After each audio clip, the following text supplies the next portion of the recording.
La Sainte Seine, je peux dire à quelqu'un, quand tu prends la Sainte Seine comme il faut, la Sainte Seine peut aussi te ramener dans une autre dimension de spiritualité. Parce que si un sorcier te donne le pain et que tu manges le pain, tu es capable de sortir la nuit. Oh, je mange le corps et le sang de Jésus. Je suis capable d'être transformé, de monter dans une dimension aussi très élevée parce que ce que je mange, c'est le sang, plutôt c'est le corps, et ce que je bois, c'est le sang de Jésus. Donc, qui peut prendre la Sainte Seine? Est-ce que tout le monde est apte à prendre la Sainte Seine? Je veux dire à un enfant de Dieu, cherche le fait waouh chez le Seigneur. Que quand tu t'approches sur sa table, quand Dieu te regarde, il a le fait waouh.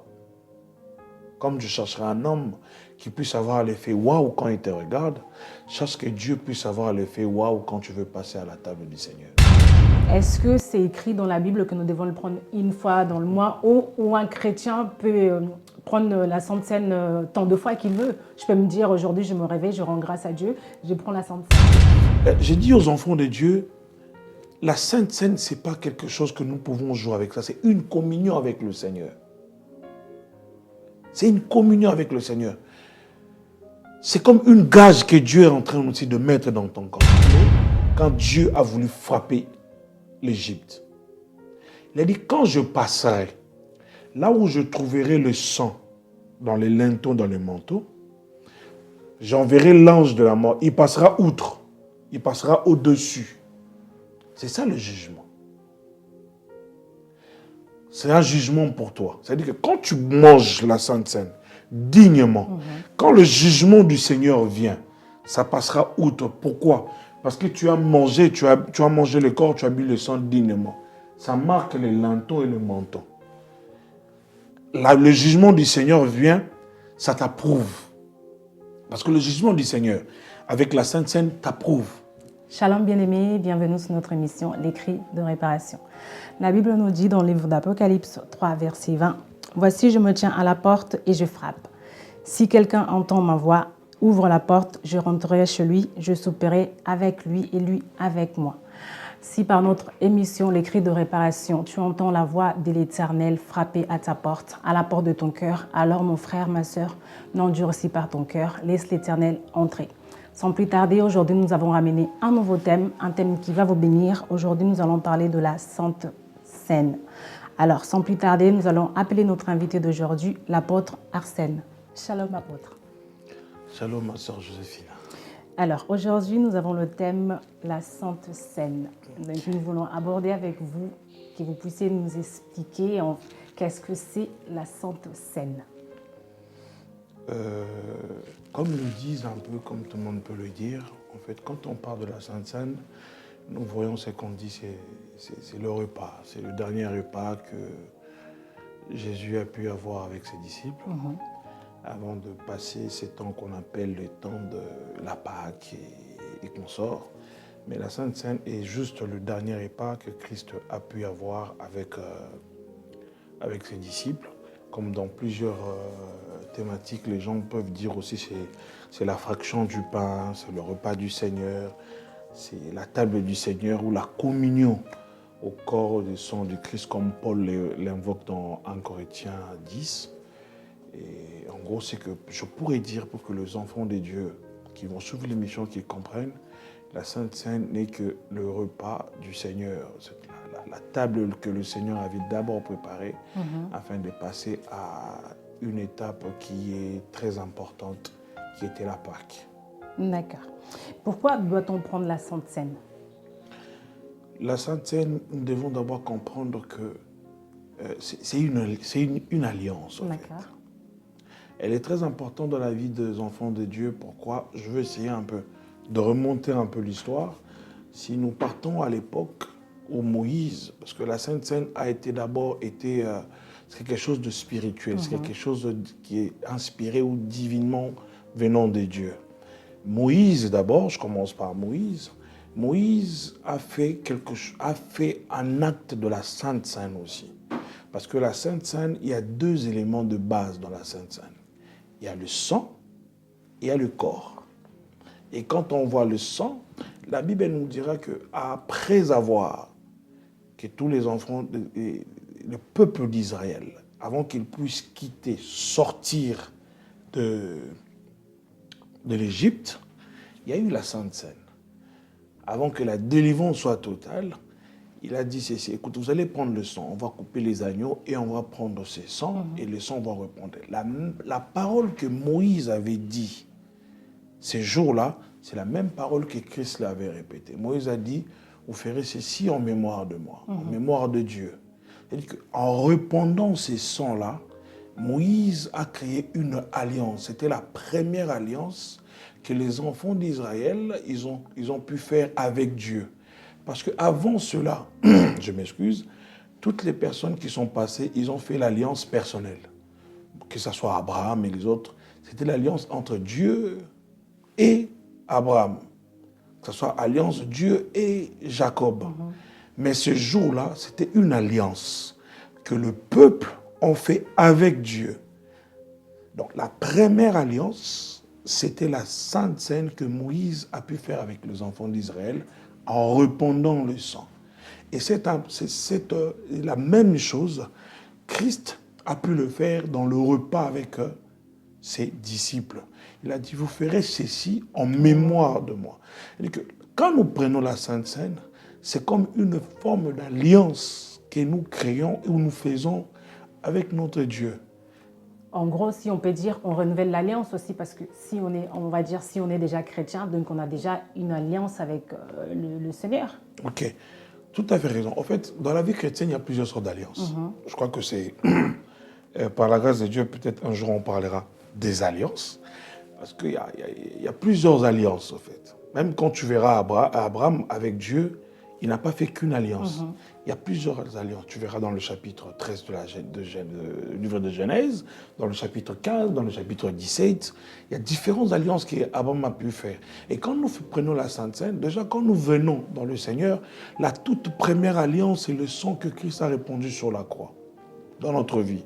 Ça, c'est l'alliance éternelle qu'il a pu nous donner, moi et toi. Et la Sainte Seine, c'est, comme vous m'avez plutôt dit tout à l'heure, c'est le renouvellement d'une alliance. L'alliance de quoi? L'alliance de l'appartenance, l'alliance de la commémoration. L'alliance en disant que nous faisons ceci, nous faisons ceci en mémoire de celui qui nous a appelés, en mémoire de celui qui nous a établis, en mémoire de celui qui nous a rachetés. Donc cette alliance, ça c'est une alliance de commémoration que moi j'invite aux enfants de Dieu qui croient, qui sont baptisés, à aller toujours sur la table du Seigneur. Parce que cette table, cette alliance-là, le sang ne continue pas seulement à crier plus que le sang d'Abel, mais la Sainte Seine, c'est l'alliance, le sang que nous prenons et qui continue à crier aussi à chaque fois dans notre vie. D'accord. Est-ce qu'elle est obligatoire, la Sainte Seine? On peut se dire que oui, je suis baptisé, je suis chrétien, mais je ne prends pas la Sainte Seine parce que je ne suis pas obligée de prendre. Est-ce qu'un enfant de Dieu baptisé doit obligatoirement prendre la Sainte Seine? Bibliquement, la Bible ne nous l'impose pas obligatoirement. Parce que si on part au regard de la parole de Dieu, il dit, vous ferez ceci en mémoire de moi. Il ne nous impose pas. C'est tout à fait une phrase normale. Mais quelque part, je dirais aux enfants d'Israël, c'est quand même obligatoire, c'est lui qui a cru et qui suit Jésus-Christ comme Seigneur et Sauveur. L'obligation s'impose, pourquoi? Parce que en nous imprégnons la marque de celui qui a institué. Tu vois, comme on peut dire, c'est obligatoire d'être baptisé. Lorsque dit, moi je crie en Jésus, c'est fini pour moi. Et dit pour moi que ce n'est pas obligatoire, mais quelque part, j'ai des enfants de Dieu. C'est obligatoire, pourquoi? Parce qu'il y a des normes que Christ a laissées. Ça nous oblige à marcher sur ce pas-là. C'est pour cela, ça c'est mon avis. D'autres qui vont dire que ce n'est pas obligatoire, parce que la Bible ne nous l'impose pas. Mais moi, je dis, tant qu'un enfant de celui qui marche à la lumière et qui est correct avec Dieu, qui croit en Seigneur et il est baptisé, oui, pour moi, c'est obligatoire de passer à la table du Seigneur. D'accord.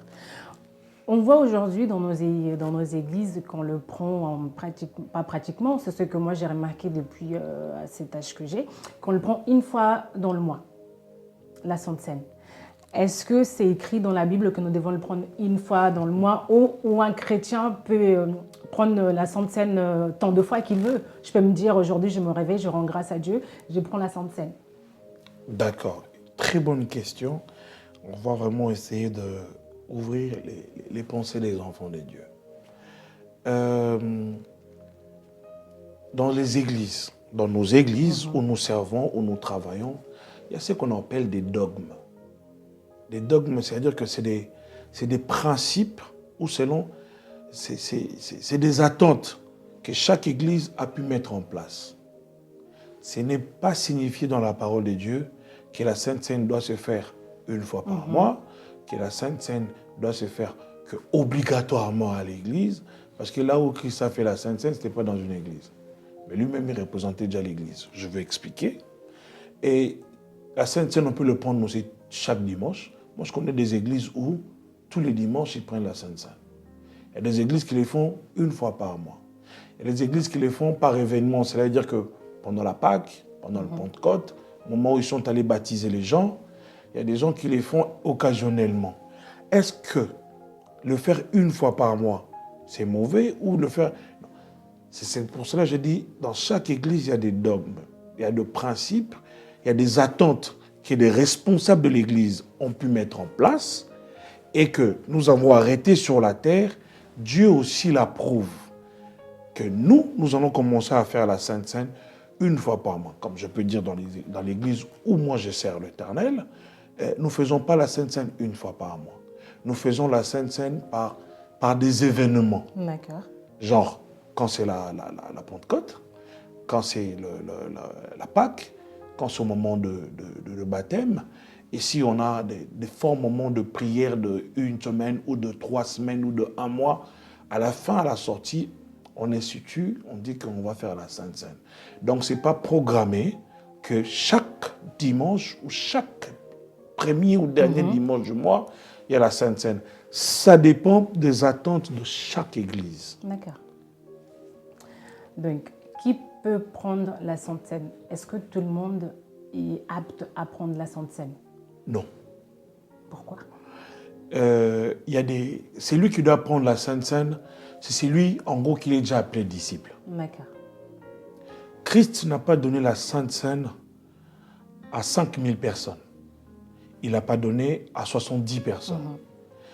Il a donné aux 12. Parce qu'avant qu'ils reviennent, qu'ils deviennent 12, ils étaient 5000. 5000, ils sont restés à 70. Donc les 12 sont sortis de la foule. Pourquoi les 12? Parce que les 12 là d'abord, c'est ceux qui ont accepté Jésus. Ils ont cru à Jésus. Parce que, voire même, il les a lavés même les pieds. C'est un synonyme de baptême. Après, ils sont passés au repas. Table du Seigneur. C'est-à-dire qu'il y a des normes à suivre. Si tu n'es pas disciple, tu ne peux pas prendre la Sainte Seine. Il faut devenir disciple parce que la Sainte Seine, il faut être conscient de ce que tu es en train de faire. Parce que si tu prends la Sainte Seine sans pour autant être conscient, ce n'est que le pain et le vin de raisin ou quoi là, ou grenadine. Il n'y a pas de différence. C'est comme si tu es chez McDo, tu es en train de manger. Il n'y a pas de différence. C'est-à-dire qu'il y a des normes à suivre. Il faudrait que tu deviennes disciple avant de manger la Sainte Seine. Et qui est ce disciple? Comme on dit dans Matthieu, il dit, allez sur toute la terre, prêchant la bonne nouvelle. Celui qui croira, il sera baptisé. Et c'est celui qui croira et il sera baptisé. Il devient en gros disciple. C'est cette personne-là qui a le droit de prendre et de manger la Sainte Seine. Donc, on va dire que quand on reçoit Jésus-Christ et qu'on est baptisé des autres, directement, automatiquement, on devient disciple de Dieu. C'est un processus. D'accord. C'est un processus. C'est comme un enfant qui est en train de grandir. Je vais donner un exemple simple dans le ministère, en fait. Il y a 15 ans passés, la maturité que j'ai aujourd'hui dans le ministère, c'est pas pareil quand j'avais 1 année ou 2 ans ou 3e année de ministère.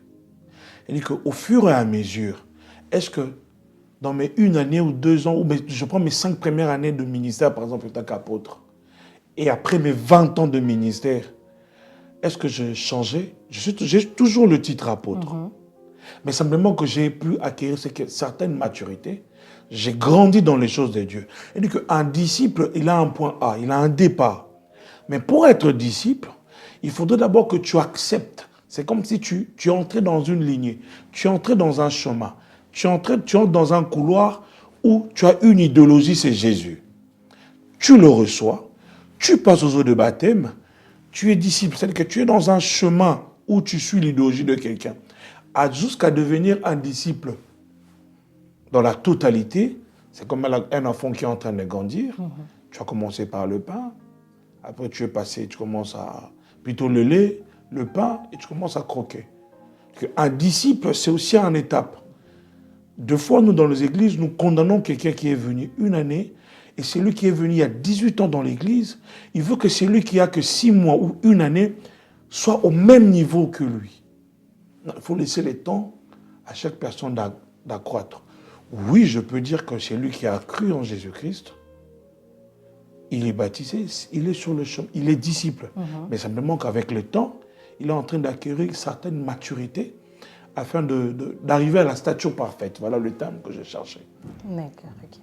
Mais sinon, la Sainte Seine pour nous, les chrétiens, qu'est-ce qui vraiment représente la Sainte Seine pour nous? Parce que des fois, nous, on le prend certainement comme ça parce qu'on se dit qu'on est baptisé, je dois y passer à la table, je dois prendre la Sainte Seine parce que je suis baptisé.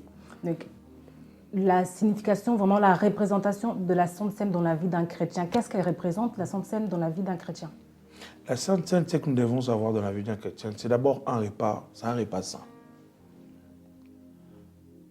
Sainte Seine. C'est un repas qui est saint.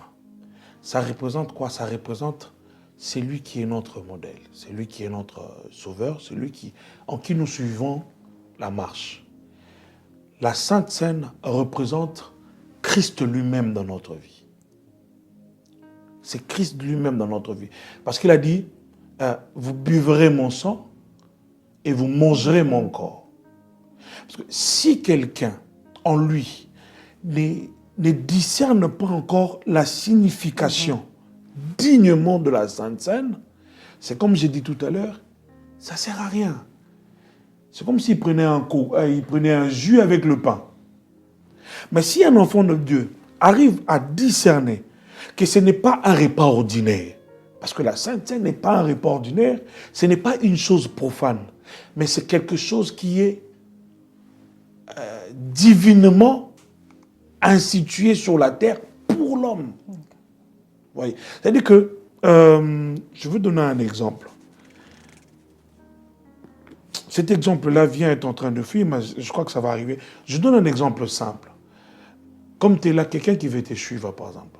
Je dis, je veux commencer à parler comme la sœur Joséphina, à marcher comme la sœur Joséphina, à m'habiller comme la sœur Joséphina. C'est-à-dire qu'il va commencer à aller dans les boutiques que toi tu entres. Il va commencer à chercher à se coiffer comme toi, à avoir de posture comme toi. C'est-à-dire qu'il y a des heures et des heures, il va commencer à passer à la maison, même devant son miroir et une vidéo. Pourquoi? À regarder comment est-ce que tu fais les choses, pour qu'il s'en prenne l'identité de la sœur Joséphina. Et quelque part, en mangeant et en buvant le corps et le sang de Jésus, nous imprégnons en nous chaque partie et goutte de Jésus en nous. Parce que c'est comme j'ai dit, ce n'est pas un repas ordinaire. Que ce soit l'état de la personne qui les place sur la table. Mais du fait que moi, je crois en moi, le repas du Seigneur, c'est une fréquence qui me met en connexion avec Dieu. C'est-à-dire qu'en moi, je suis en train de constituer le corps tout entier de Jésus. Et quand je le mange, cette chose-là ramène la Sainte Seine ramène l'impact du corps et du sang de Jésus dans la vie d'un enfant de Dieu. C'est pour ça que moi je dis à chaque fois, écoute, deux fois les catholiques, ils les font. Ils partent voir quelqu'un et ils appellent ça communion, parce que c'est la communion aussi, la Sainte Seine. Il va prier pour un malade, il prie, après avoir prié, il donne en communion. Vous voyez, je ne sais pas dans quel esprit ils les font, gloire à Dieu, c'est eux. Mais ils ont juste compris une chose, que même à travers la Sainte Seine, ça ramène la guérison. Amen. Parce que la Bible dit quelque part que c'est par ces meurtrissures que nous sommes guéris. Le meurtrissure de Jésus a fait couler son sang.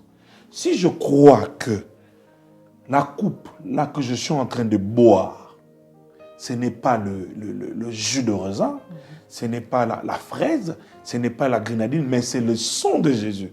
C'est ce sang-là qui est sorti pour guérir, quelle que soit l'infirmité que je peux avoir dans mon corps, je serai guéri. D'accord. Vous avez répondu tout à l'heure à une de mes questions. J'ai demandé les bienfaits de la Sainte Seine. Quand on le prenant la Sainte Seine, quels sont les bienfaits? Une fois, j'ai dit à quelqu'un, je dis, vous savez, des fois la Sainte Seine rajeunit. Et elle a dit, oh, mais pourquoi, comment tu peux dire ça, rajeunir? J'ai dit, écoute, dans le sang de Jésus, il y a la vie. Amen. Jésus rajeunit. Jésus guérit. Jésus te donne l'aspect. Moi, je connais des personnes qui étaient peut-être pas beaux selon le monde. Mais à cause de Jésus, tout le monde le regarde maintenant comme le plus beau de la terre, le plus beau du quartier, le plus beau. Pourquoi? Parce que le sang de Jésus est entré. La Sainte Seine guérit. Pourquoi? Parce que c'est des vérités spirituelles, la Sainte Seine. C'est pas une réalité, mais c'est une vérité spirituelle. Ça ramène beaucoup de choses dans la vie d'un enfant de Dieu.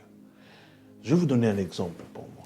Parce qu'à chaque fois, comme on parle de fois, on rigole avec mon frère Zico. Il est arrivé un moment, je traversais quelque chose de très compliqué dans ma vie. Il y a peut-être beaucoup de personnes qui ne peuvent pas le savoir, mais je traversais quelque chose de vraiment compliqué dans ma vie, dans ma santé personnelle. Je commençais à sentir des douleurs à un niveau. Si ça te bloque là, je ne sais pas comment est-ce que nos sœurs, nos mamans, pendant leur cycle vivent comment, mais moi, c'était atroce. Et si ça lâche là, à un moment, je sentais, c'est comme j'avais une aiguille qui perçait de là, qui sortait jusqu'au niveau de mon dos. On me dit, c'est gastrite, c'est l'estomac, un truc comme ça. Un jour, j'ai dit, Seigneur, écoute, cette maladie va me lâcher. Je me suis donné une discipline. Moi, je préparais la Sainte Seine tout seul chez moi à la maison. Tout le mercredi. J'ai dit, Dieu, je prendrai cette Sainte Seine jusqu'à ce que cette maladie sortira en entièreté de mon corps. Je n'ai jamais allé chez ou aller voir. On m'a utilisé un terme là, les gens qui traitent des gastrites ou comme ça. Je ne suis pas allé là-bas. J'ai prié. Je bénissais mon jus de raisin. Je bénissais mon pain sans levain. J'ai prié pour ça et j'ai mangé ça comme la Sainte Seine chez moi. La Sainte Seine ne demande pas des cérémonies. Non. Elle ne demande pas de cérémonies. Du fait que je prie, je sanctifiais que c'est devenu le sang de Jésus. C'est devenu le corps de Jésus. Et je le mangeais tout le mercredi. Et devant vous, ma soeur, c'est quelqu'un qui est guéri de cela, de cette maladie. Je n'ai jamais vu un médecin. Je n'ai jamais été opéré parce qu'on m'a dit qu'il fallait qu'on opère. Pourquoi? Parce que le truc gastrique, trop de termes médicinaux. J'ai dit non, Sainte Seine. J'ai dit aux enfants de Dieu, la Sainte Seine, ce n'est pas quelque chose que nous pouvons jouer avec ça. C'est une communion avec le Seigneur. C'est une communion avec le Seigneur. C'est comme une gage que Dieu est en train aussi de mettre dans ton corps. On a eu à faire de cure d'âme des personnes qui sont passées de l'autre côté avant qu'ils viennent dans le Seigneur. Il te dira qu'on m'a donné la sorcellerie avec le pain, on m'a donné la sorcellerie avec l'arachide. C'est un élément. C'est-à-dire que c'est lui-là qui te donne. Il te donne quelque chose de physique, mais il a consacré ça dans le spirituel. Il a fait de rituels spirituels, mais il t'a donné juste quelque chose de physique. Quand tu as pris quelque chose de physique, tu l'as mangé physiquement, mais ça t'a fait entrer dans l'accès dans le spirituel. Tu as mangé ça physiquement, mais la nuit, tu commences à voler. La Sainte Seine, je peux dire à quelqu'un, quand tu prends la Sainte Seine comme il faut, la Sainte Seine peut aussi te ramener dans une autre dimension de spiritualité. Parce que si un sorcier te donne le pain, et que tu manges le pain, tu es capable de sortir la nuit. Oh, je mange le corps et le sang de Jésus. Je suis capable d'être transformé, de monter dans une dimension aussi très élevée parce que ce que je mange, c'est le sang, plutôt c'est le corps, et ce que je bois, c'est le sang de Jésus. Justement, vous avez dit tout à l'heure que vous, par rapport à ce que vous sentiez dans votre corps, vous avez décidé de prendre la Sainte Seine tous les jours chez vous. Je me disais, comment doit-on prendre la Sainte Seine? Parce que nous, on a l'habitude de le prendre dans nos églises. Moi, là où j'ai grandi en Angola, à l'église où on priait pour prendre la Sainte Seine, c'était après le culte. Okay. C'était vraiment, on finissait le culte et les gens partaient. C'est juste ceux qui étaient baptisés, qui restaient et qui prenaient la Sainte Seine. Et pour ça, on était obligé de s'habiller en blanc. Okay. En gros, si tu n'es pas habillé en blanc, tu ne peux pas venir te présenter à la Sainte Seine pour prendre la Sainte Seine. Tout le monde qui était baptisé pour passer à la Sainte Seine, pour prendre le pain et le sang, était obligé de s'habiller en blanc, de mettre quelque chose de blanc pour peut-être que pour eux, ça signifiait la pureté. Mais on était obligé de s'habiller en blanc pour passer à la table pour prendre la Sainte Seine. Alors moi, au jour d'aujourd'hui, nous ici, on voit que voilà, c'est dans une église, ceux qui prennent la Sainte Seine, ils prennent, ceux qui ne prennent pas, ils sont là, et tout, etc. Je voulais savoir, est-ce que c'était une bonne chose ou est-ce que c'était mauvais, peut-être ça représentait autre chose, peut-être aujourd'hui dans nos églises où tout le monde a accès à voir la Sainte Seine, parce que quand on voit aussi Jésus, quand il a donné la Sainte Seine, il était entouré que de ses disciples. Ce n'était pas une foule, les gens n'étaient pas là. Est-ce que ce qu'on fait maintenant aujourd'hui dans nos églises, c'est bon ou c'est mauvais? Ok. Je crois que j'ai évoqué quelque chose pendant l'émission. J'ai parlé des dogmes, en fait. Si là où tu étais à l'église, ce qu'ils faisaient, c'était mauvais, non. Il y en a d'autres églises qui disent, je donne un exemple, il y a une église qui m'a invité pour aller prêcher pendant la Pentecôte. Mais le pasteur m'a demandé, nous, pendant la Pentecôte, comme le blanc, c'est synonyme du Saint-Esprit, on s'habille en blanc. C'est l'arrangement selon eux. Ils ont jugé bon, ils ont dit, ok Seigneur, ce jour-là, on va se présenter comme ça. Mais moi, je dis toujours aux enfants de Dieu, les choses de Dieu, ce sont des choses spirituelles, pas des choses physiques. Il ne faut pas se lier toujours à un système de jeu. Tu vois, quand on vient auprès du Seigneur, il n'y a pas un système de jeu. Je donne un exemple. On connaît nos églises. Quand tu arrives, la modération, ça commence pardon. Louons le Seigneur. Remerciement, pardon. Les saints. Après les saints, Saint-Esprit. Après Saint-Esprit, chassons. Après chassons, louange. Après louange, prédication. C'est bien. Ça, c'est des dogmes, c'est des rythmes à suivre. Mais des fois, moi, j'aime des modérateurs qui osent. Vous arrivez, dès qu'ils commencent la prière, vous attendez remerciement. On commence par Saint-Esprit. Saint-Esprit, Saint-Esprit, Saint-Esprit. Après, directement, on commence à... Moi, c'est-à-dire que nous devons nous laisser guider par l'Esprit de Dieu. On peut s'habiller en blanc. C'est bien. Je ne dis pas que c'est mauvais. C'est bien. Mais des fois, je conseille l'Église. Ne nous arrêtons pas toujours dans un système. C'est un système. Maintenant, c'est lui qui peut grandir. Tu vois que c'est un peu compliqué pour toi, arriver en Europe. Tu arrives dans une église et la Sainte Seine ne sont pas habillés en blanc. Mais toi, tu es venu en blanc, tu te regardes. Est-ce que c'est moi qui suis dans les normes ou c'est... Vous voyez la confusion là. Deux fois, c'est nous. Moi, j'incrimine deux fois que les hommes de Dieu. Les choses de Dieu sont peut-être à ce niveau-là, c'est facile. Mais nous voulons hausser la barre, le mettre dans un niveau très élevé. Compliquer la vie de chrétiens inutilement. Ce sont des choses qui compliquent la vie des enfants de Dieu inutilement. Il n'y a pas de normes d'habillement pour la Sainte Seine.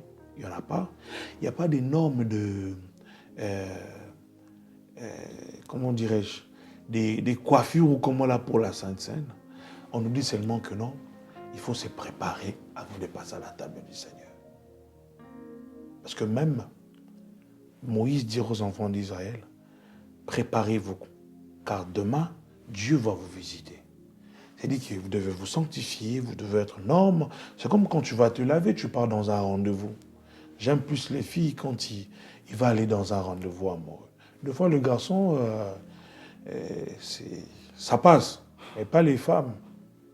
Elle doit bien se coiffer, elle doit bien se maquiller, elle doit être au taquet. De sorte pourquoi il cherche le fait waouh. Je veux dire à un enfant de Dieu, cherche le fait waouh chez le Seigneur.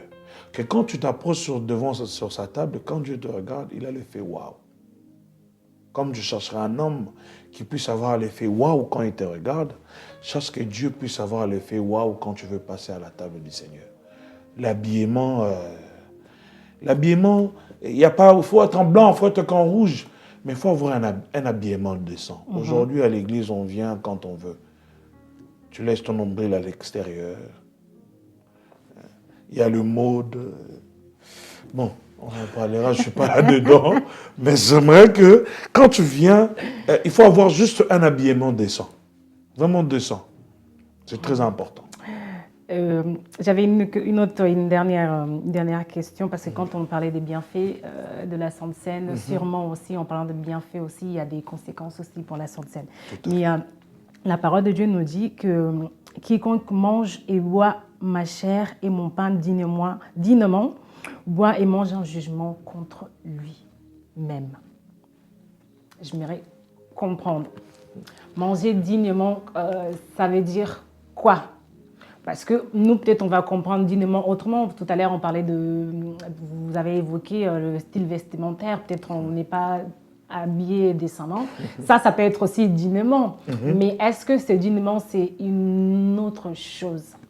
Et pourquoi, si c'est la Sainte Seine, c'est le corps et le sang de Jésus que nous prenons, et pourquoi on va boire et on mange ça sera un jugement pour nous-mêmes? Ok. Je vais arriver au jugement. Je tiens le mot dignement. Heureusement, tu l'as vraiment souligné, en fait. J'aime la parole de Dieu parce que la parole de Dieu, tout ce qui est point, virgule, iota, a une signification. C'est-à-dire que manger dignement, il y a ceux qui ne mangent pas dignement. Pour le manger dignement, c'est-à-dire qu'il y a des normes à suivre. Comme je dis, tu dois d'abord être né de nouveau. Et le principe à suivre, né de nouveau, tu dois être baptisé. Tu dois croire en Jésus. Parce que si tu ne crois pas, ça ne sert à rien. Tu dois avoir ton apparence extérieure tout comme intérieure doit être clean devant le Seigneur. Mais non, ça sera un jugement. Je te ramène encore dans l'Ancien Testament pour que les enfants de Dieu qui vont nous suivre, pour qu'ils comprennent. Dieu dit ceci à Moïse. Demain, je ferai passer un fléau. Ça, c'est la 10e plaie quand Dieu a voulu frapper l'Égypte. Il a dit, quand je passerai, là où je trouverai le sang dans les linteaux, dans les manteaux, j'enverrai l'ange de la mort. Il passera outre. Il passera au-dessus. C'est ça le jugement. C'est un jugement pour toi. C'est-à-dire que quand tu manges la Sainte Seine dignement, quand le jugement du Seigneur vient, ça passera outre. Pourquoi? Parce que tu as mangé, tu as mangé le corps, tu as bu le sang dignement. Ça marque les linteaux et le menton. Là, le jugement du Seigneur vient, ça t'approuve. Parce que le jugement du Seigneur, avec la Sainte Seine, t'approuve. Mais ça n'a pas approuvé le camp de l'Égypte. Parce que quand ils sont passés, ça détruit tous les premiers-nés. Là où il n'y avait pas le sang, le jugement est entré. Le jugement a frappé. Là où il y avait le sang, le jugement est passé, le jugement a validé la vie. C'est-à-dire que le jugement de la Sainte Seine ramène la vie, ramène la mort. Ramène la vie, ramène la mort. Nous les mangeons dignement, nous avons la vie. Nous ne les mangeons pas dignement, nous avons la mort. Et c'est ça, le jugement que nous parle la parole de Dieu par rapport à la Sainte Seine. On voit aussi un exemple quand on parle de manger le pain, la chair du Seigneur et le sang dignement. On voit aussi un exemple, juste pour ne pas parler d'être baptisé, passer par toutes ces étapes-là. Il y en a d'autres aussi qui sont bien baptisés, qui croient en Jésus-Christ, mais qui n'ont pas aussi une vie qui glorifie Dieu. Je vais dire un exemple, peut-être demain j'ai la Sainte Seine. Et au lieu que je sois préparée pour prendre cette Sainte Seine, je suis peut-être dans les boîtes de nuit. Je fais autre chose qui ne glorifie pas Dieu. Mais le lendemain, je viens quand même à l'église, je prie, je demande pardon à Dieu et je prends la Sainte Seine. Est-ce que ça aussi, je mange un jugement contre moi-même? Est-ce que ça aussi, c'est sûrement une conséquence sur ma vie? Là, je dirais à quelqu'un, c'est mieux que tu ne prennes pas la Sainte Seine. C'est mieux.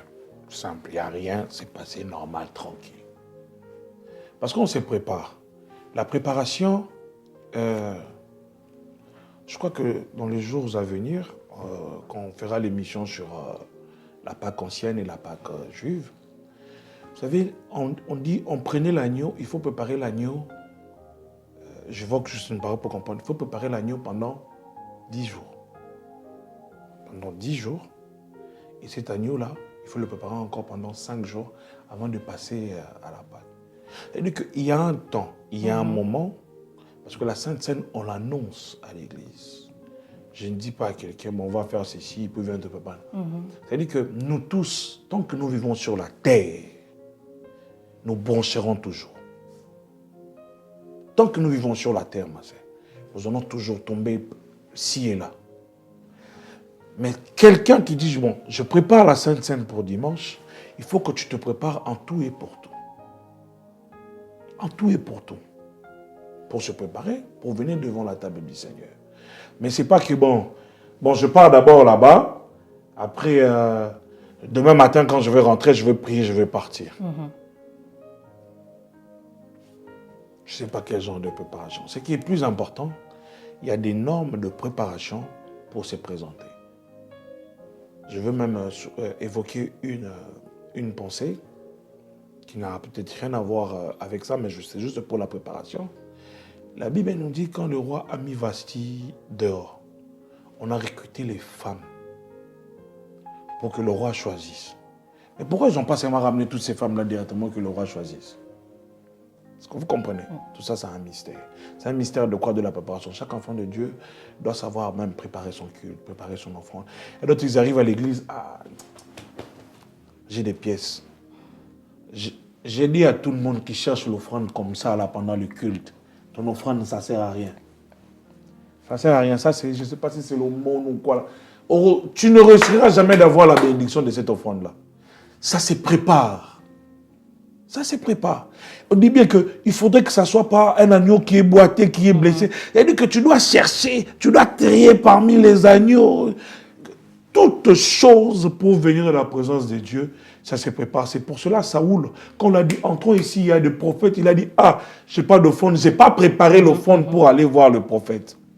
Pourquoi? Parce qu'il connaissait ce qu'on appelle les principes de la préparation. L'offrande, ça se prépare. Venir à l'église, ça se prépare. On ne vient pas à l'église par coup de tête. Il y a beaucoup qui viennent dans l'église par habitude. Ah, c'est dimanche, il faut que je parte à l'église. Ah, c'est jeudi, il faut que je parte à l'église. Ah, c'est lundi, il faut que je parte à l'église. Par coup de tête. Mais même pour aller au culte, tout, il faut se préparer comme il faut. En parlant de préparation, on allait s'arrêter là, mais ça m'est venu dans la tête.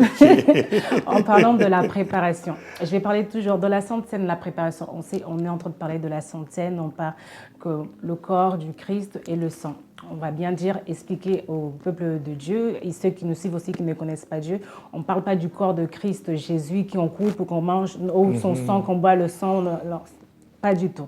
Du coup, comment on fait pour préparer le pain et, comme on dit, le pain que nous prenons en mémoire de Jésus-Christ et ce vin-là, le jus de raisin, est-ce que tout le monde est apte à préparer ça ou c'est justement digne, comment je vais dire, aux évangélistes, la diaconesse? Est-ce que, je vais dire, est-ce qu'on peut prendre aujourd'hui, le pasteur va dire, ah bah la chantre X, c'est elle qui va s'occuper de préparer tout ça, de nous ramener le dimanche, ou la modératrice.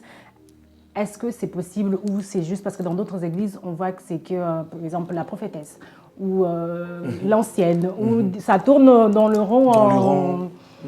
Je comprends, ouais. Comme je dis tout à l'heure, ça dépend des églises comme ils font leur truc. désolé, font leur préparation et tout. Il y a des églises où la préparation il laisse entre les mains des diaconesses. Il y en a d'autres où lui-même le pasteur le fait. Comme des fois chez nous, c'est le pasteur Constant qui les fait lui-même. Je salue en passant. C'est lui-même qui les fait. Mais la Bible ne stipule pas vraiment en noir et blanc qui doit le préparer. Mais ce qui est plus important, Pierre avait dit ceci. Nous allons trouver les personnes qui vont s'occuper d'autres choses. Nous, des ministres de la parole, on va se concentrer à la parole et aux enseignements. Mais que les autres fassent autre chose. Mais simplement, c'est lui qui prépare la Sainte Seine, doit se préparer aussi pour entrer dans les tabernacles. Parce que la Sainte Seine, dans le temple, ne se retrouve pas dans le lieu très saint, mais ça se retrouve dans le lieu saint. Là où on dit il y a le chandelier d'or et la table des pains des propositions. Ces lieux-là est réservé à des lévites. Les lévites, c'est la personne qui est appelée au service. Un chantre, c'est un lévite aussi. Un chantre peut préparer toute personne qui sert Dieu à l'église, quel que soit le département, c'est ça qu'on appelle appel au service. Seules les personnes qui sont appelées au ministère, c'est eux qui sont en droit d'entrer dans le lieu très très saint. Mais pour moi je le dis, les anciens, le diacre, le pasteur, il n'y a pas de souci, ça dépend des normes que dans chaque église veulent mettre en place. On peut dire bon, que nous choisissons par exemple la sœur Joséphina et papa Intel, quand on aura la Sainte Seine, c'est à vous de commencer à préparer cela. Simplement que quand on prépare la Sainte Seine, ce sont de pain sans levain. Il ne faut jamais mettre de levain à l'intérieur. Il y a des normes que nous respectons jusqu'à aujourd'hui. Ce n'est pas tu prends la farine, tu le fais et puis tu prends de levure, tu mets à l'intérieur. Non. C'est le pain sans levure. On n'a pas besoin que ça soit sophistiqué et tout, non. Mais simplement que la personne qui le prépare, il doit être aussi dans un état ou dans une position de prière, de jeûne.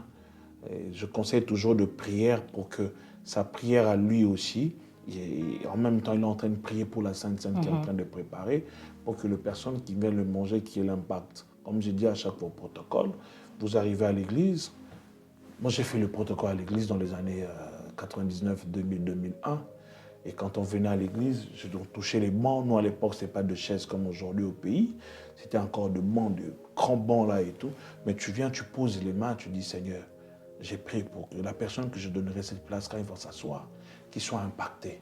Et dit que mon service à moi, je le consacre à Dieu. C'est lui qui prépare aussi la Sainte Seine.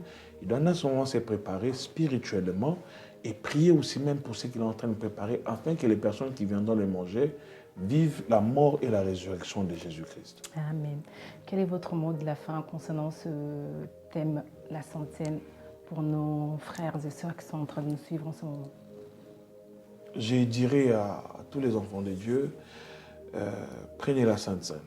Imprégnez-vous de la marque du corps et du sang de Jésus-Christ. Enlevez ce qui est le levain en vous, mangez cette Sainte Seine-là, et la Sainte Seine, non seulement qu'il ramène la délivrance, la vie, moi je dis aussi la beauté, la Sainte Seine transforme, marchez correctement, allez à la table du Seigneur, parce que tu ne le partages pas avec un pasteur. Tu ne le partages pas avec un diacre, un prophète, apôtre et consort, mais tu le partages avec celui qui a institué la Sainte Seine, celui même qu'on appelle Yoshua HaMashiach. Allez à la table du Seigneur, que Dieu vous bénisse. Amen. Nous sommes à la fin de notre émission. C'était la sœur Joséphina et l'apôtre Arsène. Nous nous retrouvons très prochainement pour une autre émission avec de nouveaux thèmes. Que le Seigneur vous bénisse.